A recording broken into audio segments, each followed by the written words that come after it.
하나님의 말씀을 같이 보시겠습니다. 하나님의 말씀은 신약 성경 요한복음 15장 18절에서 27절까지 말씀 같이 읽겠습니다. 시작. 세상이 너희를 미워하면 너희보다 먼저 나를 미워한 줄을 알라. 너희가 세상에 속하였으면 세상이 자기의 것을 사랑할 터이나 너희는 세상에 속한 자가 아니요 도리어 세상에서 나의 택함을 입은 자인고로 세상이 너희를 미워하느니라. 내가 너희들어 종이 주인보다 더 크지 못하다 한 말을 기억하라. 사람들이 나를 핍박하였은즉 너희도 핍박할 터이요 내 말을 지켰은즉 너희 말도 지킬 터이라. 그러나 사람들이 내 이름을 인하여 이 모든 일을 너희에게 하리니 이는 나 보내신 이를 알지 못함이니라. 내가 와서 저희에게 말하지 아니하였다면 죄가 없었으려니와 지금은 그 죄를 핑계할 수 없느니라. 나를 미워하는 자는 또 내 아버지를 미워하느니라. 내가 아무도 못한 일을 너희 중에서 하지 아니하였다면 저희가 죄 없으려니와 지금은 저희가 나와 내 아버지를 보았고 또 미워하였도다.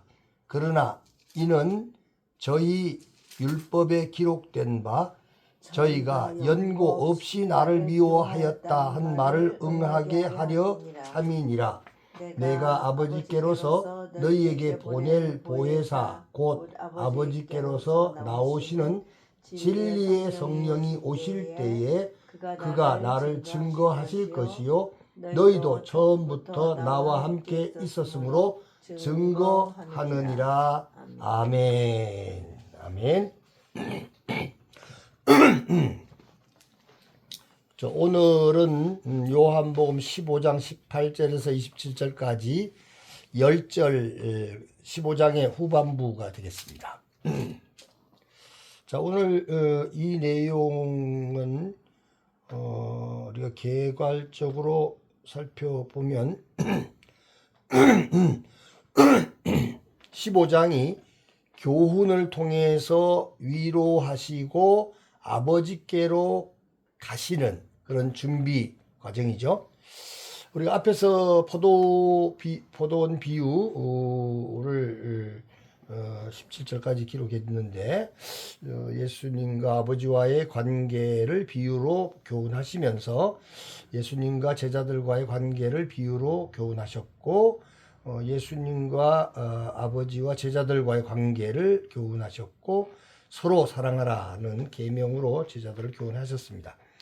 이제 18절에서 27절까지는 18절에서 21절까지 보니까 세상이 너희를 미워하고 핍박할 것이다. 이것이 하나의 어떤 그 증표가 되는 거죠. 세상이 미워하고 핍박할 것을 가르쳐 주십니다. 그리고 22절에서 25절까지는 세상이 핑계할 수 없는 죄를 범하는 이유를 설명을 하시고 26, 27절에서 진리의 성령과 제자들이 예수님을 증거한다 이렇게 기록이 되어져 있습니다. 자, 이 내용을 다시 우리가 히브리 사고로 히브리적 관점에서 살펴보면 A가 18절이 되겠는데요. 나를 먼저 미워하였다. 세상은 나를 먼저 미워했다. 예수님을 먼저 미워하였다고 말씀하시고 A-는 26절, 27절인데 성령께서 증언하시고 너희도 증언을 한다. 그렇게 말씀을 하고 있습니다. 세상은 나를 먼저 미워했는데 성령은 나를 증언하고 너희도 증언한다. 그렇게 기록이 됩니다. B는 19절인데 너희를 세상에서 내가 택했다. 내 소유다. 내가 택했다. 내가 책임진다. 이런 의미죠. 그리고 B-는 24절 25절인데 율법의 증언, 내가 행하였으나 세상이 이유 없이 미워한다 라는 것을 B-에서 말씀을 하십니다. C는 나를 핍박했다, 나를 핍박한다. 20절인데요. 너희도 박해를 받고 박해를 받게 된다. 나를 핍박했으니까, 박해했으니까 또 너희도 박해를 받게 된다. 종이 주인보다 크지 못하다고 20절에 기록을 하고 있습니다. C-는 22절 23절인데 내가 말하였으므로 핑계할 수 없다, 그렇게 말씀하십니다.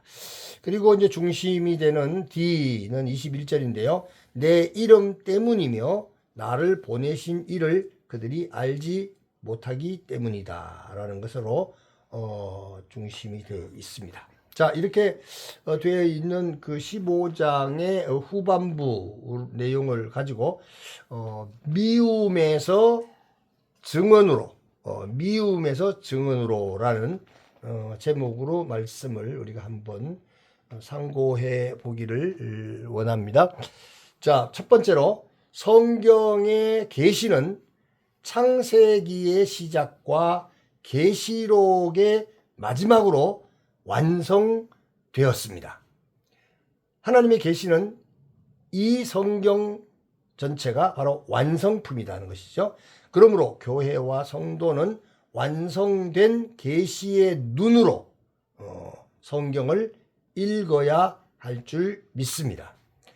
성경 이상도 이하도 아니죠. 성경 말씀은 완전한 계시고, 그래서 이 완성된 그런 계시의 눈, 하나님 중심의 눈으로 성경을 읽어야 한다는 것이죠.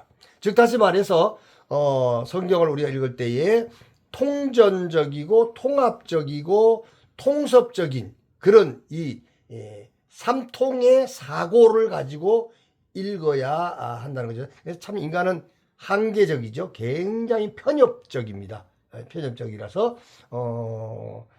A의 옳은 것을 주장하면 B를 난도질하기 쉬운데, 통전과 통합과 통섭의 삼통의 사고, 히브리적 사고, 하나님의 넓으신 그런 사고 관점에서 읽어야 한다는 사실입니다.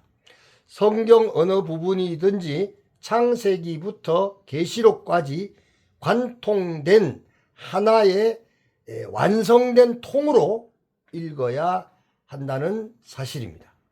자, 이런 관점에서 하나님의 구원 언약은 빠름도 아니고 지체함도 없거니와 결코 실패도 없습니다. 인간의 전 시간과 역사를 온전히 주관하시는 전능하신 하나님의 은혜 가운데에 거한다면 무엇이 두렵겠습니까? 결코 두려워할 필요가 없다.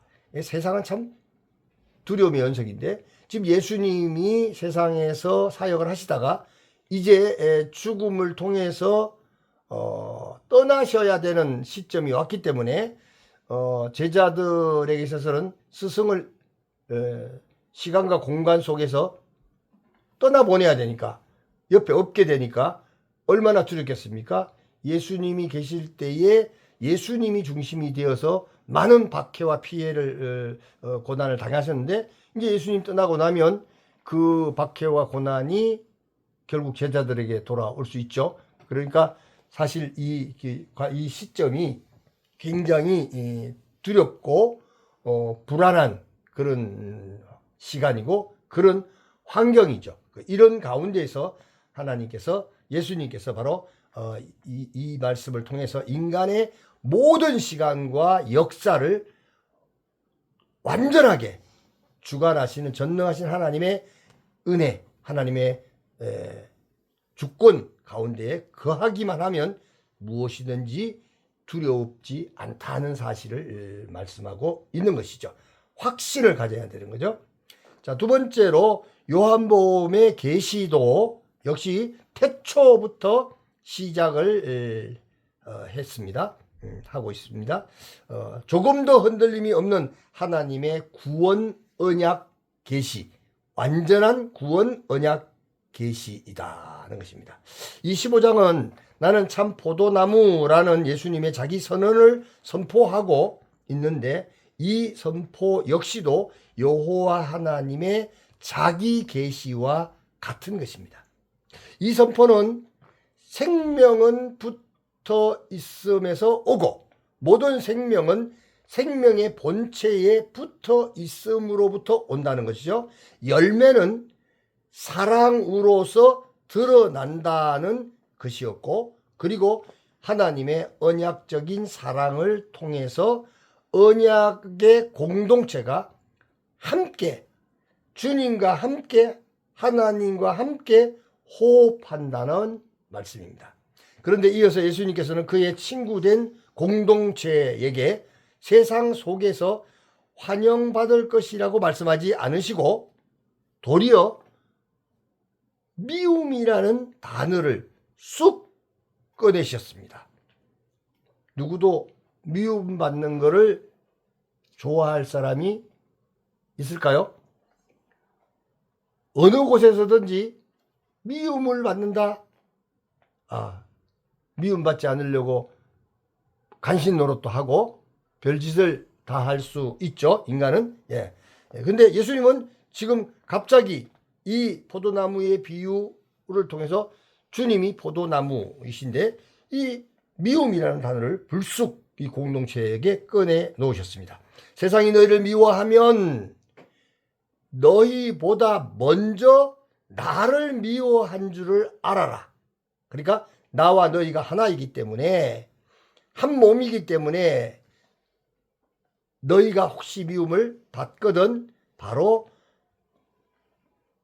몸의 본체이신 예수님이 먼저 미움을 받았던 것을 기억하라는 것이죠.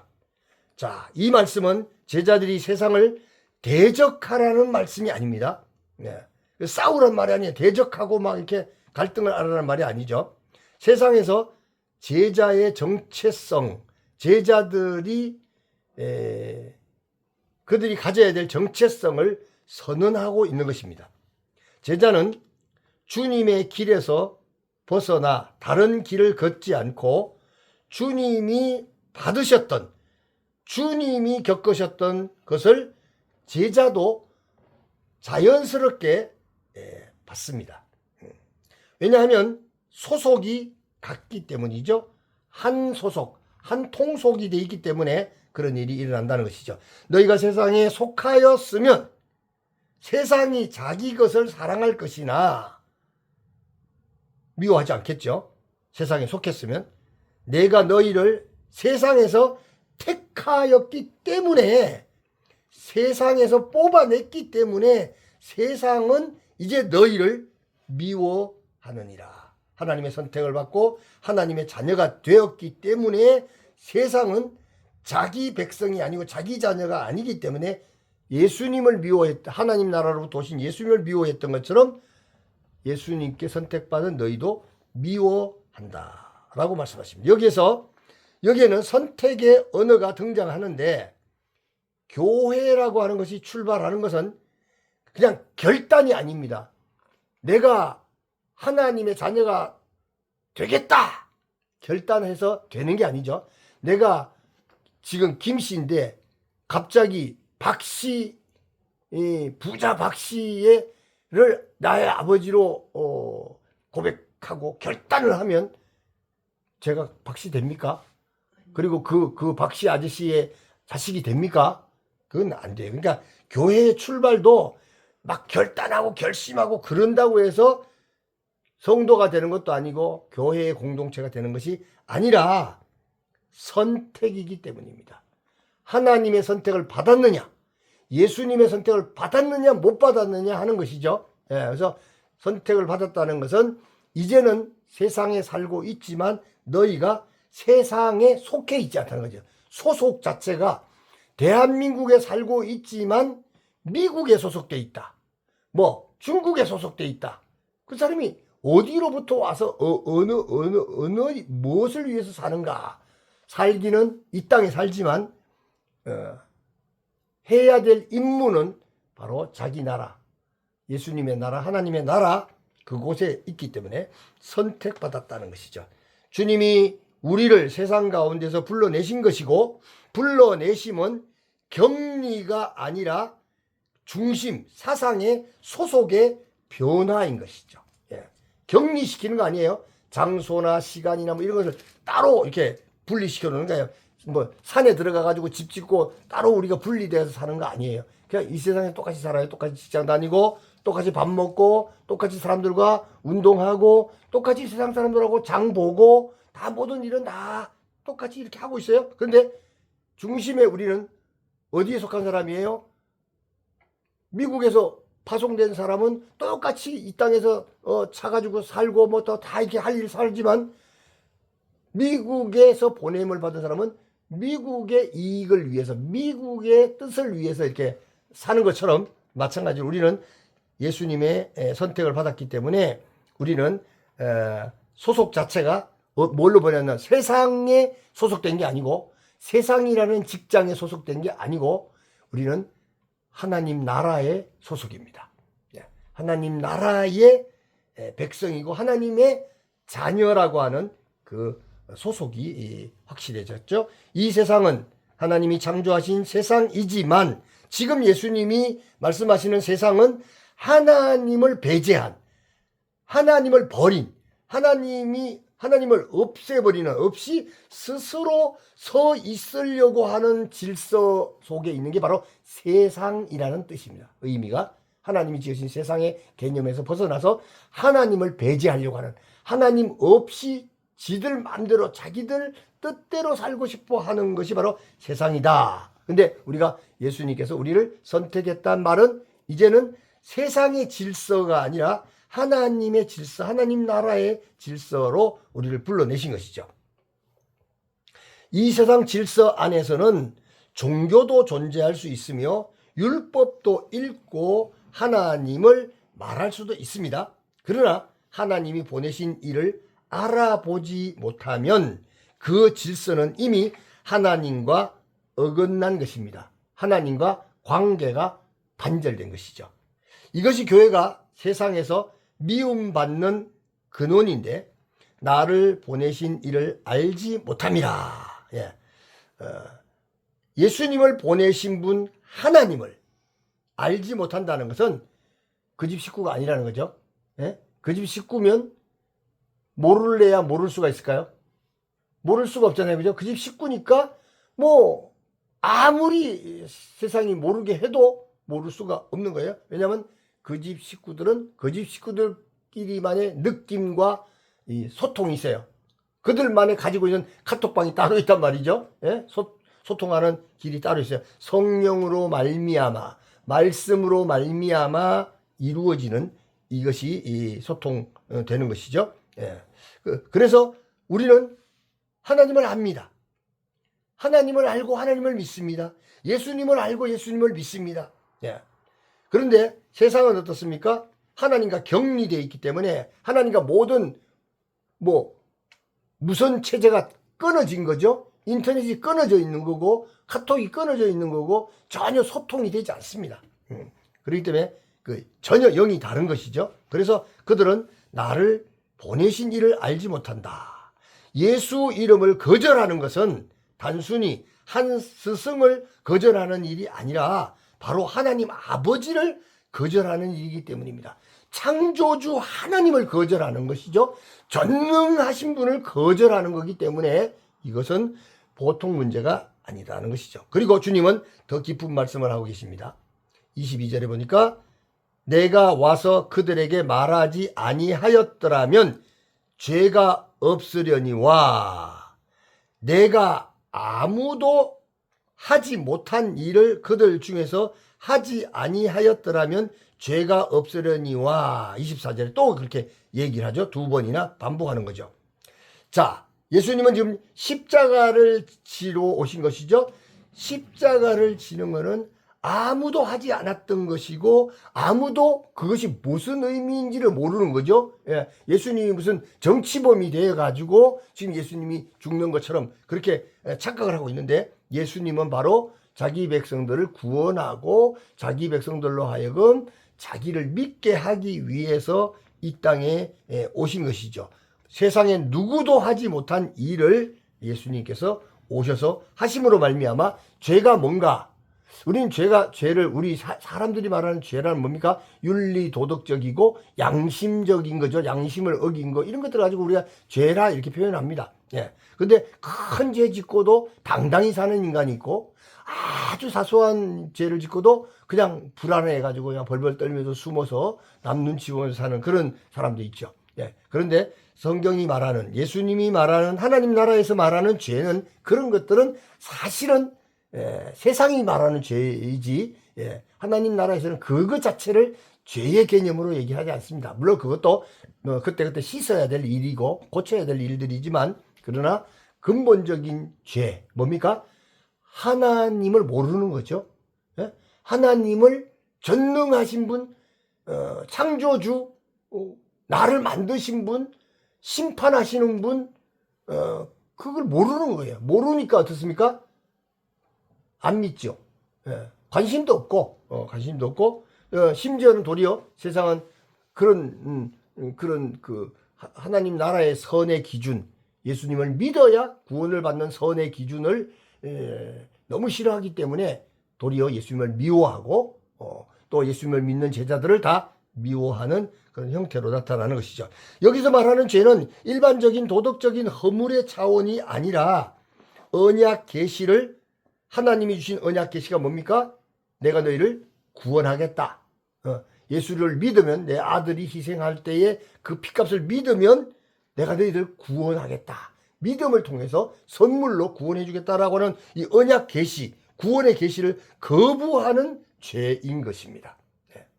말씀이 주어졌고 표적이 주어졌고 하나님 나라의 표를 다 보여줬어요. 사인을. 하나님의 아들이 그들 가운데 거하셨고 진리의 빛이 충분히 비춰졌음에도 그분을 미워한 겁니다. 그래서 22절에 그러므로 그 죄에 대하여 핑계할 수 없다, 변명할 수 없다라고 하셨습니다. 계시는 책임을 동반하는데 빛을 본 자는 더 이상 어둠을 핑계할 수 없는 것입니다. 그리고 주님은 그들이 이유 없이 나를 미워하였다. 그들은 하나님 예수님으로부터 죄가 될 수 있는 것을 사실은 확실하게 발견해낼 수 없었어요. 예수님은 의로우신 분이니까. 그래서 그럼에도 불구하고, 그래서 이유가 없는 거죠. 그런데 미워했다. 미워하는 이유가 뭡니까? 소속이 다르다는 거죠. 소속이 다르다. 그들은 세상에 속해서 하나님 없이 사는 것을 주장하는 그 나라에 있는 자들이고, 예수님은 하나님을 아버지로 믿는 백성이기 때문에, 하나님의 뜻을 따르기 때문에 이유 없이 미워했다라고 말씀을 하고 있습니다. 그리고 주님은 그들이 이유 없이 나를 미워했다라고 시편의 말씀을 인용하시는데, 그 미움조차 하나님의 말씀 안에 이미 기록되어 있다고 하는 사실입니다. 예언적이고 계시적인 일이었다라는 것을 말씀하고 있는 것을 볼 수가 있습니다. 세 번째로, 그러나 주님은 이 자리에서 멈추지 않으시고 보혜사가 오시면 그가 나를 증언하실 것이요 너희도 증언하리라, 이렇게 말씀하십니다. 보혜사가 오시면, 예수님이 떠나가시면 외로워지고 두려워지는데, 예수님이 계실 때는 시간과 공간에서 예수님과 함께 있는 것이 한정돼 있죠.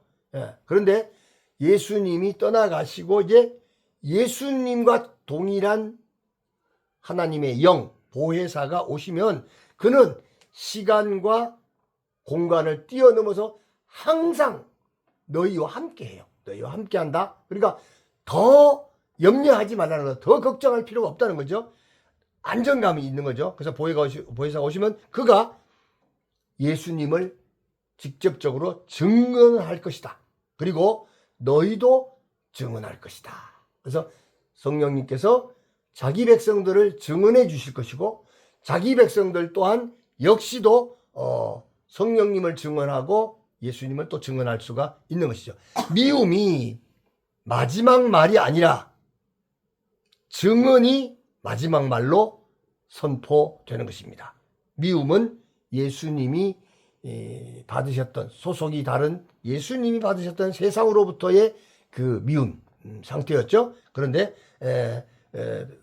주님의 제자들도 이제 그 미움을 이어서 받을 수밖에 없는데, 왜냐하면 소속이 그쪽이니까.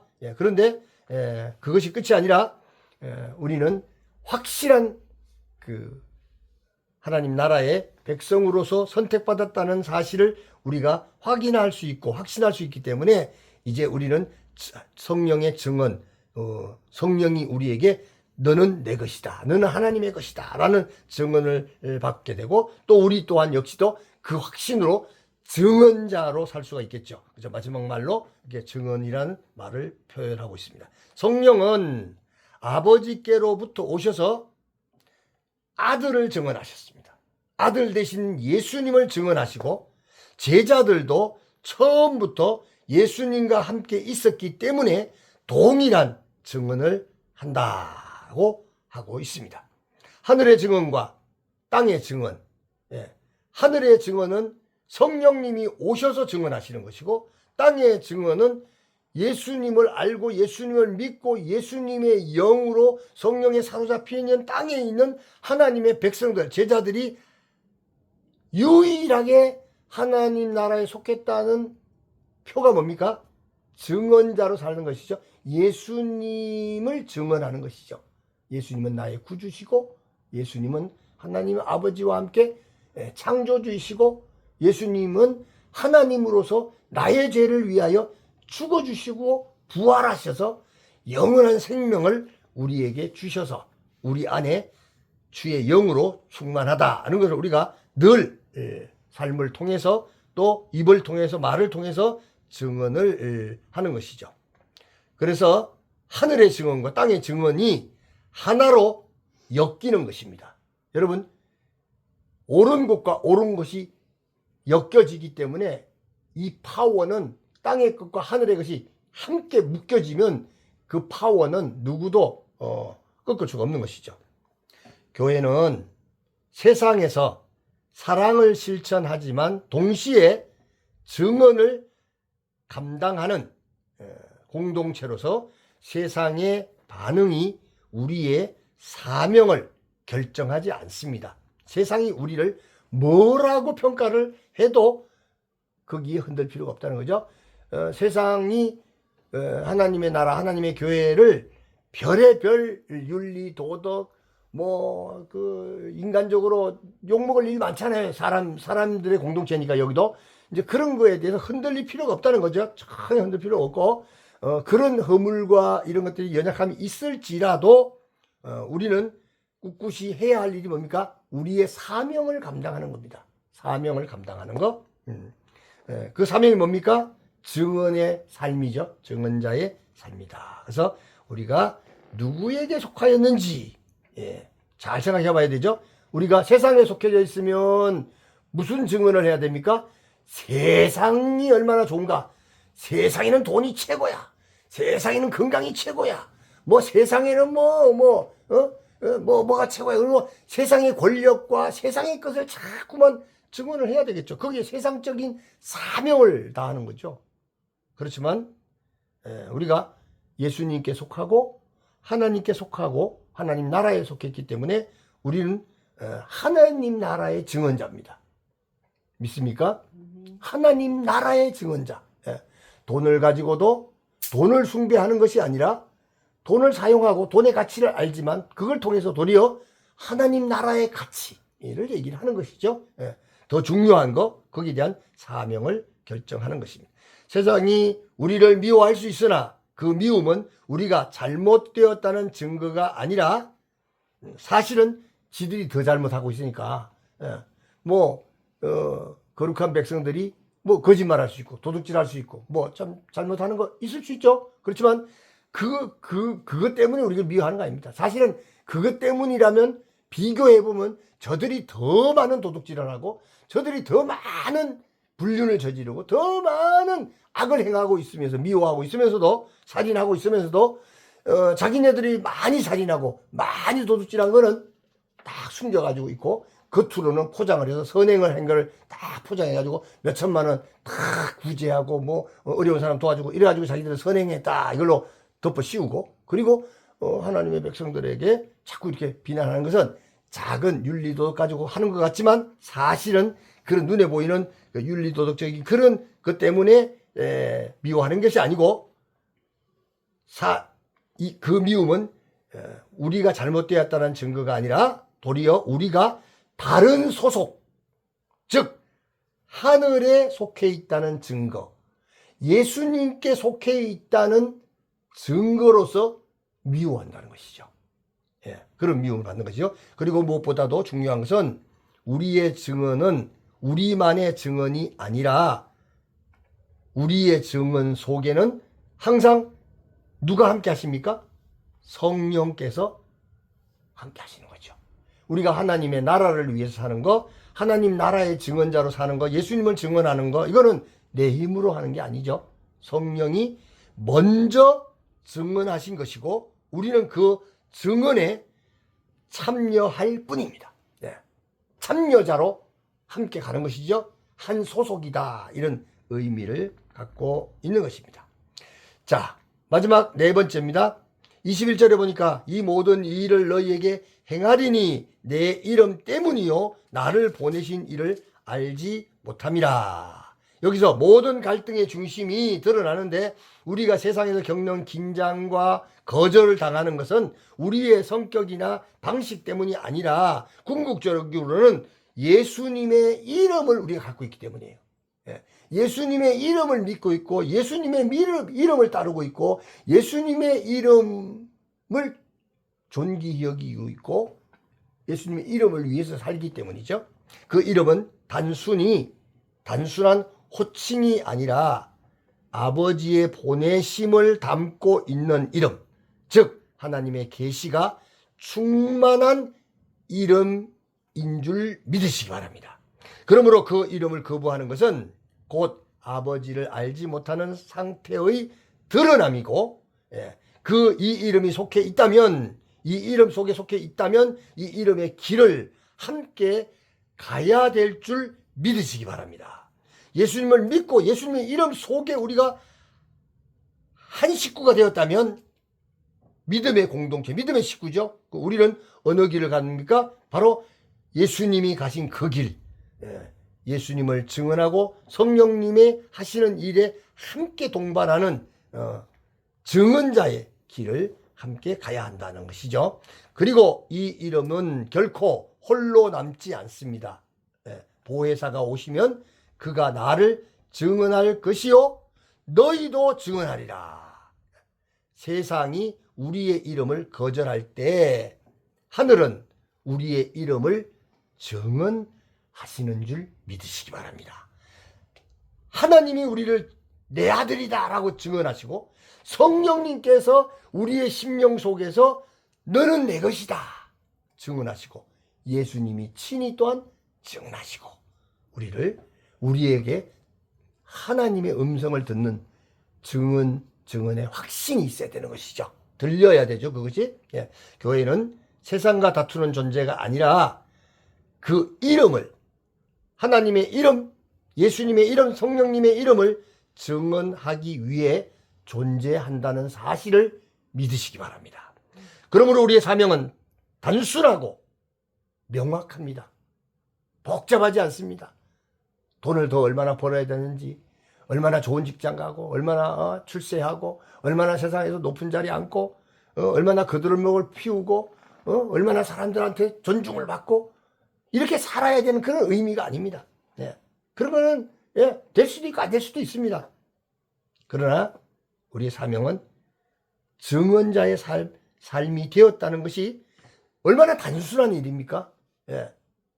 김 씨는 김 씨 아버지 그 집안의 계통을 가지고 사는 거고, 뭐 다른 성씨를 가진 사람은 다른 성씨 가진 자기의 족보에 맞는 그 삶을 사는 거예요. 남의 족보에 그 괜히 끌떡거릴 필요가 없는 거죠. 그 흉내 내고 그냥 할 필요가 없는 거죠. 예. 우리의 사명은 정말 영적인 단순하고 명확하다. 미움을 계산하지 말고, 예, 미움에 빠져 있으면 씩씩거리느라고 진짜 내가 어디 속해 있는지 뭘 해야 되는지를 잊어버리게 된다는 거죠. 미움을 계산하지 말고 이름을 붙드는 것이고, 예수님의 이름, 성삼위 하나님의 이름을 붙드는 것이고, 세상의 반응에 흔들리지 말고 요동하지 말고 보내신 이를 드러내는 것. 나를 보내신 이 하나님, 성령님, 예수님, 나를 보내신 이를, 누가 나를 보내서 이 땅에 왔는가? 나는 결국 그 보내신 자께로 돌아가야 되기 때문에 보내신 이를 드러내는 것이 우리의 삶의 가치라는 사실을 믿습니다. 그러므로 우리는 결코 흔들리지 않습니다. 미움이 마지막이 아니고 예수님의 이름이 마지막이 때문이라는 사실을 확실히 믿으시기를 축원합니다. 사랑하는 성도 여러분, 오늘의 말씀을 믿음으로 세상을 두려워하거나 세상과 쓸데없이 에너지를 소모하면서 힘을 빼면서 싸우지 마시고, 세상 앞에 예수 그리스도의 이름을 증언하는 천국 백성으로 살기 위하여 심령의 변화와 성장과 성숙을 위하여 믿음의 신앙 고백을 하시고, 은혜 받은 자로서의 마음의 결심과 결단을 굳게 하시기를 주님의 이름으로 축원합니다. 아멘. 아멘.